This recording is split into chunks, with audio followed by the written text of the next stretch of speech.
Parehong Poco pero magkaibang level agad ang Poco F7 at Poco X7. At baka dito, mapabili ka ng mas mahal na hindi mo naman talaga kailangan. Poco X7 or Poco F7. Na-topic na natin tong si X at si F. Check nyo sa ating profile. Pero dahil may nagtanong, tara sige pag-usapan natin. Honestly mga preng, simple lang. Poco X7, balance, sulit phone. Poco F7, performance beast, flagship killer. Ganun lang. Hindi sila same level. Si X7, panalo siya sa sulit price. Good yung battery, good yung display, decent gaming, tsaka balance yung camera. Yung tipong pang Facebook, TikTok, YouTube, casual gaming, photos, daily use. Sakto lahat. Walang OA sa presyo. Ngayon, si Poco F7 naman. Ibang liga na to mga preng. Much stronger chipset. Better gaming FPS. Better cooling. More future-proof. Flagship level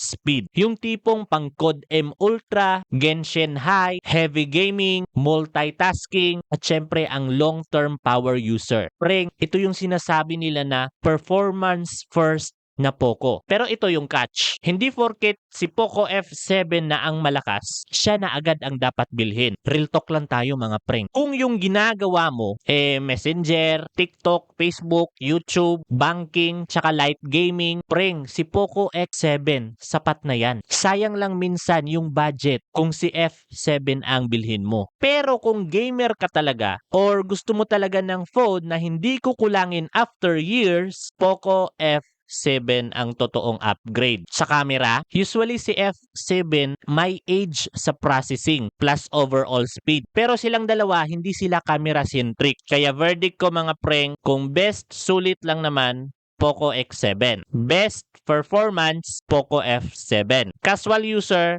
kay X7 ka. Gamer plus power user, kay F7 ka. Pero personal pick ko mga preng, kung hindi naman issue yung budget, Poco F7 ang panalo. Pero kung sulit lang ang hanap, Poco X7 ka. Kaya mga preng, kung gusto nyo pa ng mga more honest smartphone review na hindi lang sa specs tinitingnan, follow mo ako preng. Kasi dito, pinag-uusapan ang real experience ng mga users and mga hidden issues after years of use. Pero kung nakapag-decide ka na bumili ng smartphone online at nag-aalala ka saan makabili, go check mo yung ating profile, check my bio, nandyan na lahat ng mga official and authorized store online na pwede mong pagbilhan ng paborito mong smartphone or tablet at baka sale pa sila. And take note mga preng, nandyan din ang mga top rated smartphone accessories na talagang magagamit mo in the future or sa iyong araw-araw. And take note again, baka sale, baka may discount, baka may pa-free shipping or freebies, go check my bio na. And again mga preng, kita-kits sa susunod na video, follow for more.